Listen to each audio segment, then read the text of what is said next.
Namaste. It's Renee. Welcome to my podcast, Peace, Love, Abundance. Today we're going to talk about yoga and hip openers and why we need a good counter pose.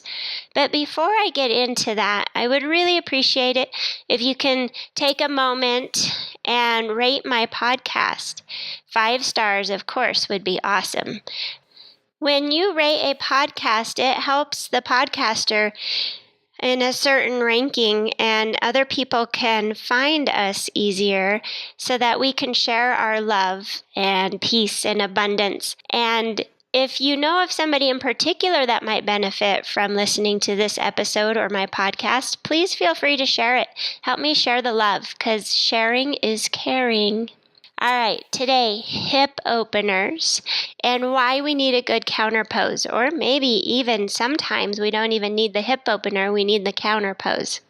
I've been finding in my tenure that too many people are trying to open their hips to get relief. And then they're coming to me and saying, Renee, I've been doing yoga forever, it seems. I've been opening my hips and I'm not getting any relief. Why is that? Then when I ask them, well, do you do a counter hip opener? You know, another word for it might be a hip closer, internal rotation, or, something that's countering whatever direction they're always going. Often it's half pigeon that they're doing. And they look at me kind of blindly or like a deer in the headlights, like, well, I don't know. What do you mean? I've never really thought about that. But the truth is in yoga's all about finding balance. There's a yin and a yang to every yoga posture, to even our thoughts. Yoga, the word yoga itself means to unite, to bring things together, to even bring opposites together. Finding that place where there's a dot of white within the black, and within the black there's a dot of white. And there is no true 100% black and white. Even though we recognize yin and yang, there's always a little bit of yin in the yang and a little bit of the yang in the yin. At the darkest night, we open up to the dawn of the morning. So there's always this point of when we get to, again, the darkest of night, we open up to the dawn of the morning. And it slowly opens up with a little bit of light and a little bit of light. And that's how we unite the yin and the yang. We have to have lightness and darkness. We have to have happy and sad. And we have to have a hip opener and a hip closer, if that's what you want to call it. So let's define a hip opener. A hip opener is when you find that external rotation of the femur bone and the thigh or the whole leg. So you're externally rotating, or also what's sometimes known as abducting. You're taking away from the body. So anything that's rotating away from your center line would be considered a hip opener. And yes, we do need these hip openers because when you sit in a chair all day or you're running, you're very much lateral. You're always forward focused one direction. So yes, we do need to get that external rotation to relieve some of the hip flexors and the abductors and the adductors, everything that's going on in the hip. We do need that external rotation every now and then. If somebody never finds that, then they're going to get really stiff down there in the lower body. And some of this stiffness can even tug and pull on your spine. So then that's even whenever you can have lower back issues. Your hips can be so tight that it's pulling on the lower back and spine. Well, your lower back and spine are smaller bones compared to the big femur bone or even some of the pelvic area. And so sometimes it's those little bones that give in our spine because your hips are tight. So that's kind of the benefit of trying to open up the hips or get some movement. Also, our bodies All of our joints are meant to have a full range of motion, whatever that means for that joint. The elbow has its own full range of motion. The shoulder joint has a rotator in it, much like the hips. The hips are a rotator joint too, right? Elbows and knees are more of kind of an extend and flex, whereas the shoulders and the hips have a rotation. Either way, this is called a range of motion, or sometimes you'll see it as ROM, range of motion. But we need to stimulate this range of motion, especially the more sports we do or the more sedentary we are. You name it, everything. Everybody needs this range of motion. I'm not even going to continue to list out here. You need it. As we get older, the ligaments and that more connective tissue that's in our joints, it starts to get thicker and harder. Think about if you've ever had like a plastic spatula in your house. The first day you brought home that brand new plastic spatula, the handle on it, while it's stiff and it does help you, scrape things out of your bowl, it has still some flexibility to it. The older that spatula has gotten, have you ever used a spatula or you went to bend it and it actually broke instead of flexed? Because as that spatula got older, the plastic got weird on it. Well, in a roundabout way, you can kind of think a little bit about our internal ligaments. Our connective tissue is more of a plastic-like tissue than a stretchy tissue. Does have some movement and give, which is why we need to continue to stimulate it so it doesn't get super hard and break, but rather it still has some movement to it, some range of movement. And to keep this healthy, we need to be doing hip openers and hip closers. But often, and don't get me wrong, I've been guilty of this too as a yoga instructor, people love hip openers. They just really, really do. And I've been guilty of teaching too many hip openers. A lot of us, especially as new yoga instructors, we will, because we are still learning. Yoga is a journey. It's a practice. And even as an instructor, we're constantly practicing and even trying to practice what we preach. And we often teach from our own practice, or we teach from what we know to this day. We teach even our stories, our experiences. We become very vulnerable when we teach and share what we know. But the more you teach, you start noticing these patterns. You start learning, oh, yeah, okay, that's a lot of hip opening now. How can we counter that? I want you to, if you're listening to this podcast too, you need to be educated. I know you should trust and honor your yoga instructor no matter where you are. But on the other hand, you also have a certain accountability of your own body.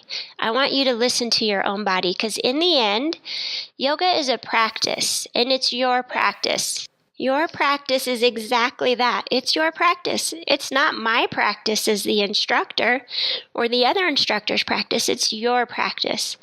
And you should be able to get out of your practice what you need on a daily basis, regardless of who's guiding you. Again, I do want you to trust in your yoga instructor, your guidance, but you also need to take on some responsibility for what you feel in your body. That's huge. Take on what you feel. Back off when you need to back off. Modify when you need to modify. And go deeper when you feel like a rock star. However, real quick, I want to throw out there that in yoga, if at any time you're going to give something 110%, you give core strengthening 110%. Because that's the other way that you can have injuries, is you don't have enough core strength to keep the spine healthy and in its place. So if you're ever going to do 110% in yoga, make sure you're doing 110% of the strengthening postures, of learning what the bandhas are and locking in the bandhas. I can't talk about the bandhas in this episode. It would take way too long. Maybe I'll have to do another episode on the bandhas. But if you're ever going to do 110% in yoga, do 110% of the strengthening the core. Real quick, though, I have to say I'm not talking crunches here. I'm not a big fan of crunches in a yoga class. All yoga is core. Just do the yoga. Trust the process. But whenever it comes to stretching, or especially yin yoga or the hip openers, you want to do more like 75 to at most 90% when it comes to stretching. You take yourself to that edge of sensation, but no more than that. You take yourself to a point where, yeah, I can feel something, but you never want to force anything. Do not, please, please, please. If you get one thing from this podcast today, let it be, don't force the stretch. Forcing will only create more issues, or even that going beyond your range of motion, maybe even beyond what the body's ready for today. You know you should have more range of motion, but don't force it. Honor the range of motion for today. And honoring any kind of range of motion moves you forward. Think of progressively finding more range of motion rather than aggressively, right? Yoga is progressive, not aggressive. And if you're going to do 110% with anything, make sure it's with strengthening. Give strengthening 110% of your focus. But whenever it comes to surrendering and stretching, give it more 75 to 90%. Honestly, you'll get more out of your body if you practice kindness than when you try and force something. All right, what would constitute a hip closer then? Well, a hip closer would be anything with that internal rotation, getting the internal rotation of the femur bone or thigh, whichever way you want to call it. Now, inner rotation, we have less range of motion. Most of us have less range of motion. You see sometimes people who have huge range of motions those are the people that when they sit on the floor, instead of sitting crisscross applesauce, their legs look like they're in a W, right? So their knees are bent with their heels to the outside of their hips, to where their legs look kind of like a W when they sit on the floor. That is some major inner rotation. Not very many people can find that. Possibly A, because they never practice it, and B, because your body may not be meant to do that. So along with all of this yoga stuff, there are limits to our bodies. Everybody's body is different genetically. Even your habits daily can create a different rotation than somebody else. But do know, again, it's progression. You do your best to find inner rotation. And you may never look like a W when you sit on the floor with an inner rotation of the thighs. But there's little tips and tricks to get as much rotation inward as you can. And then progressively you get a little bit more and a little bit more and a little bit more.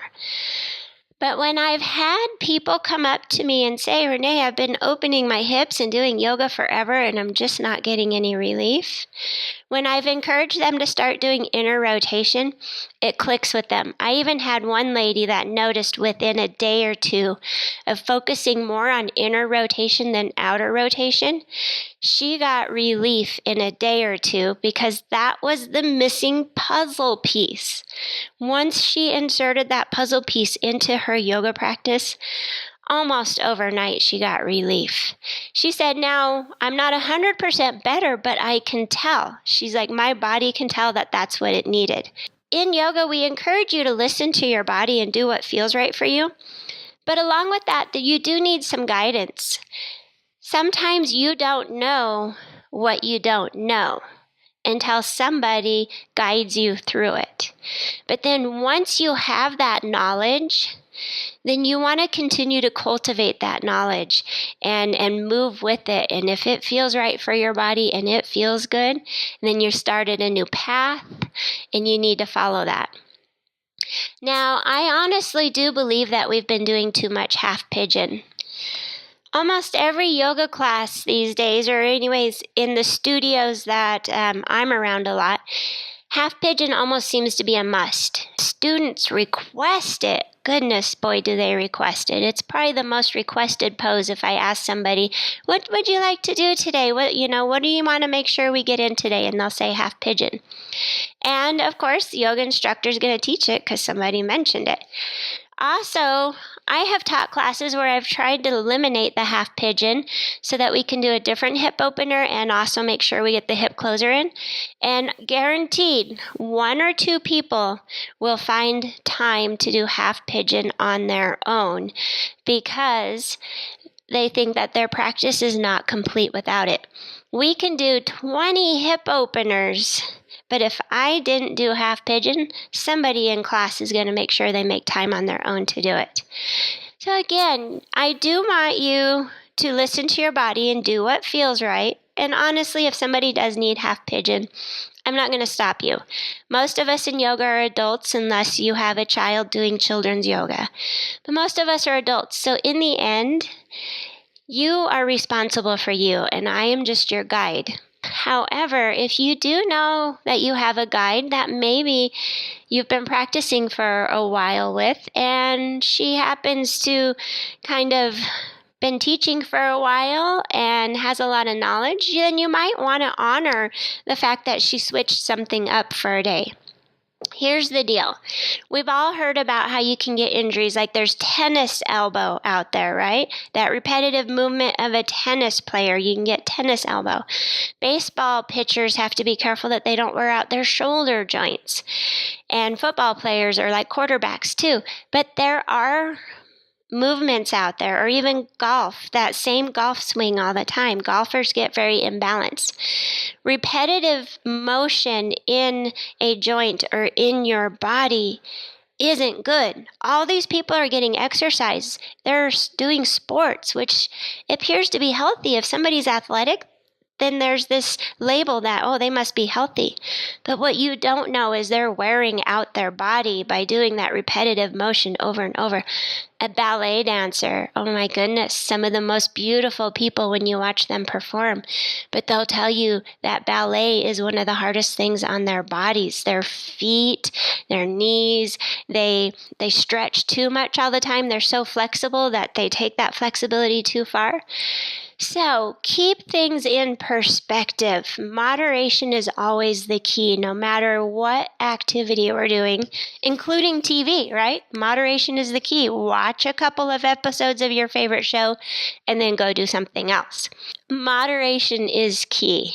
Think about it. If you are doing half pigeon, there are some people who practice yoga 7 days a week. I'm not kidding you, 7 days a week. I've even met people who come twice a day. And you are doing half pigeon every single one of those classes.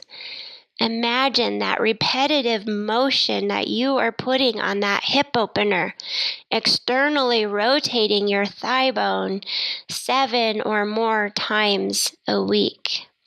This is going to get to be too much on your body. It honestly is. I know yoga seems innocent enough, but when you do something with your body over and over and over, you're going to create a new imbalance in the other direction.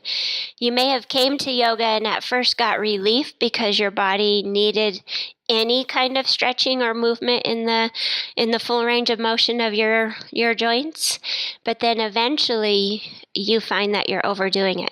Now, I'm not saying don't practice yoga every day. I totally believe in yoga every damn day, right? There's even that hashtag yoga every damn day. I do believe in that. But be okay with mixing it up a little bit. Skip a half pigeon here and there and find more balance in your body. It's interesting. We come to yoga to find balance, but then we create a creature of habit. So then it just becomes a new creature of habit for us that we feel like we have to do certain poses or our day is not complete. I encourage you to break out of the mold. And also, often the poses that you have an aversion to, that you don't like very much, they're not your favorite poses, those are probably the poses you need to be practicing. Yes, and it's a saying out there that the poses you like least are the poses you need most. Unless maybe, of course, you have a legitimate injury, of course. I'm throwing that out there. Liability reasons, right? If you have a legitimate reason or injury, of course, don't do that pose. But if you really don't have a legitimate reason for not doing that pose, even if you dislike it, just fucking do it, all right? Anyway, moving on.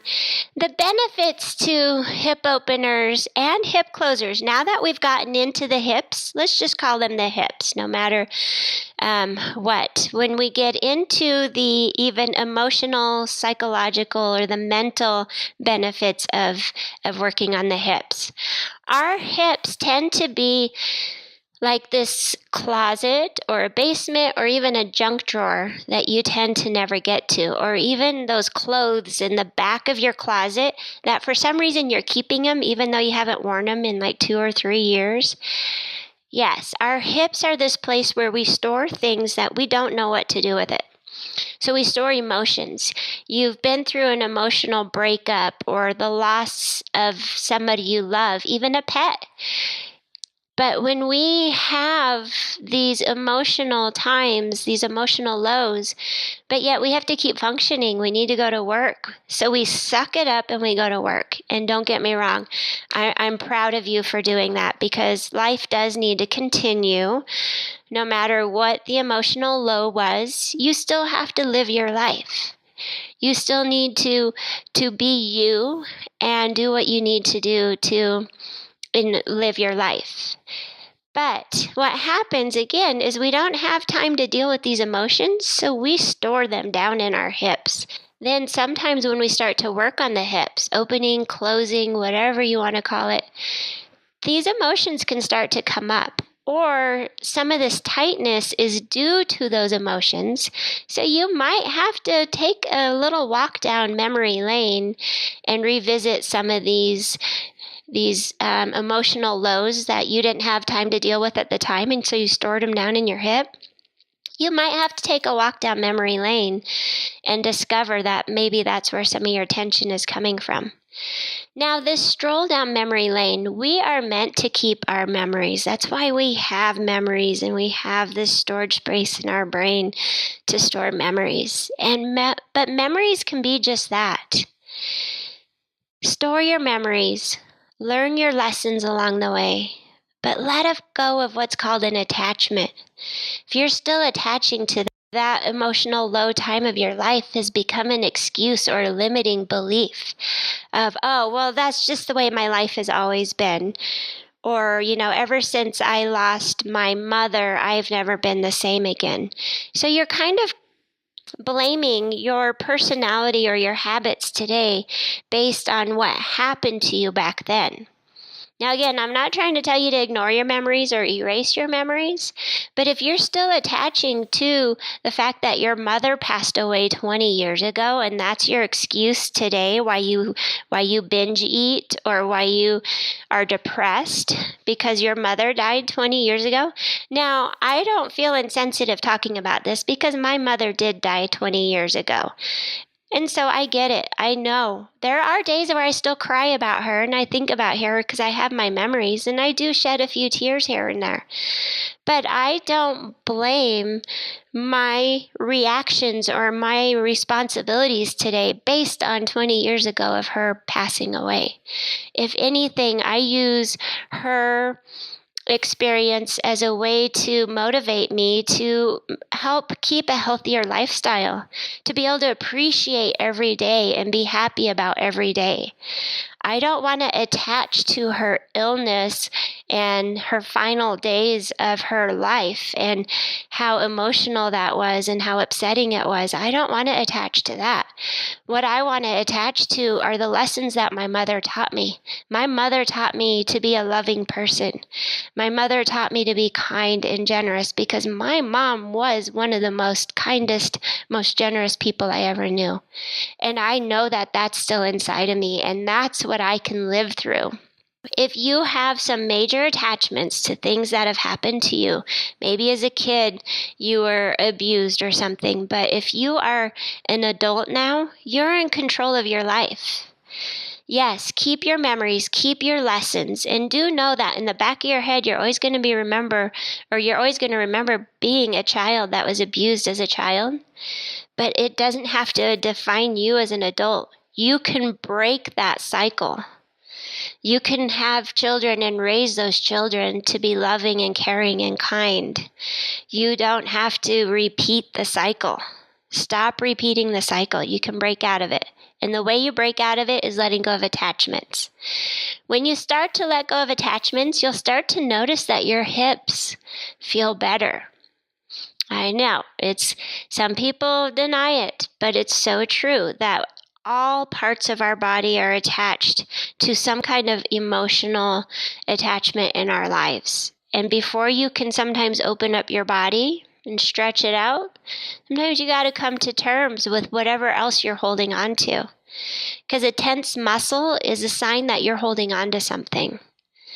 Keep the memories, keep the lessons learned, and that's exactly what they are. They're lessons learned. They don't have to be patterns that you continually repeat over and over and over again. So yes, there are definitely benefits physically and mentally to do something about your tight hips or your tight body in general. Shoulders, tight shoulders and neck, which I know we're not talking about shoulders and neck today, but tight shoulders and neck holds a lot of stress. And that stress tends to come from your self-worth, how you see yourself, your self-esteem. So when you have a lot going on in the shoulders and neck area, it's very much how you see yourself today, your self-worth. And I'm not going to go on with every body part, but those are two good examples. And today's all about the hips. So let's stay with the hips.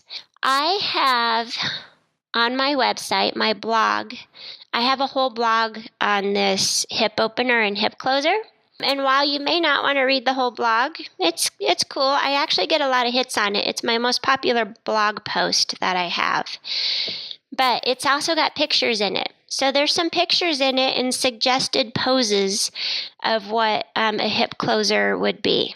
So I highly recommend, I will put it in my show notes, a link to that blog post on my website so that you can see the pictures and the suggestions for your counter poses to your hip openers.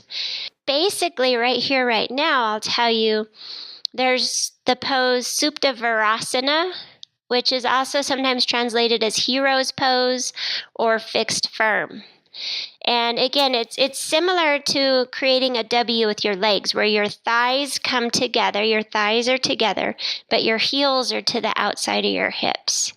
You can sit on a block or a blanket. You don't have to find the full W, but you do want to start working the heels to the outside of your hips as best as you can. Do go look at the pictures, but Supta Vajrasana is one of the best ones. Fixed firm is one of the best ones to find that inner rotation.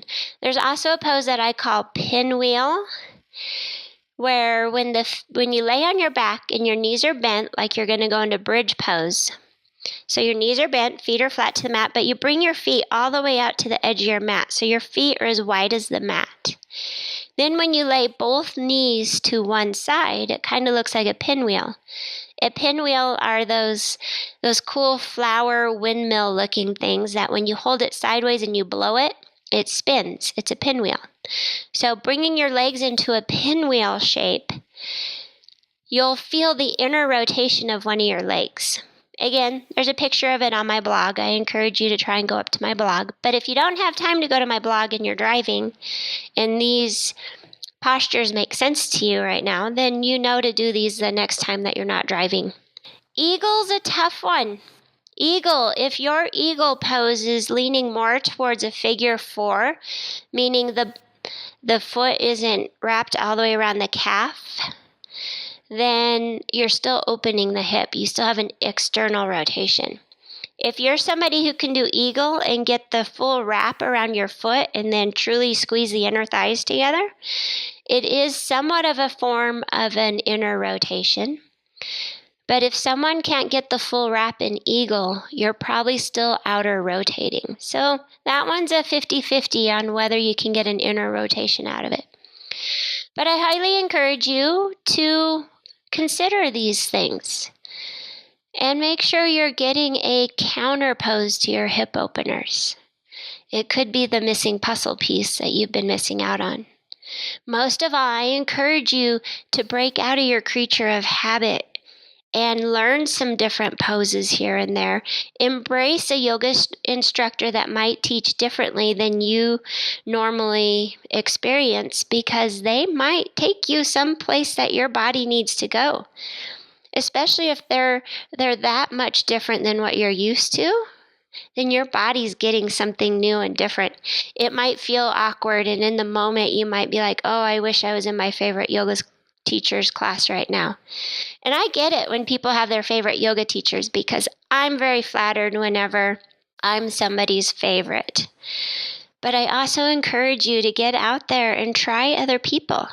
I have suggested other people to some of my students before, and then they come back to me and they're like, you know what, Renee, you're right. I do like that other yoga instructor. They're like, you're still my favorite though, but I do like the way this other person teaches. It does give me some variety. Variety is the spice of life. Knowledge is power. And your mind-body connection is huge. Just keep cultivating it. Master your mindset, knowing that 9 times out of 10, obstacles in our life are all in our head. There is a Sanskrit saying, Om Gam Ganapataye Namah, and it invokes the removal of obstacles. That's Om Gam Ganapataye Namah, the removal of obstacles. And knowing that 9 times out of 10, that obstacle's all in your head, or maybe it's down in your hips, right? You didn't have room for it in your head anymore, so you stored it down in the hips. Yes, master your mindset, clean out the junk in your hips, and practice kindness. With that, today I leave you. Again, I'll put in the show notes my blog post if you want to go see the pictures and what suggested poses I have for you. Go check it out. Also, if you could, give me a 5-star rating. That would be awesome. Awesome sauce. I would really much appreciate it. With that, though, I leave you today with peace, love, abundance, and namaste.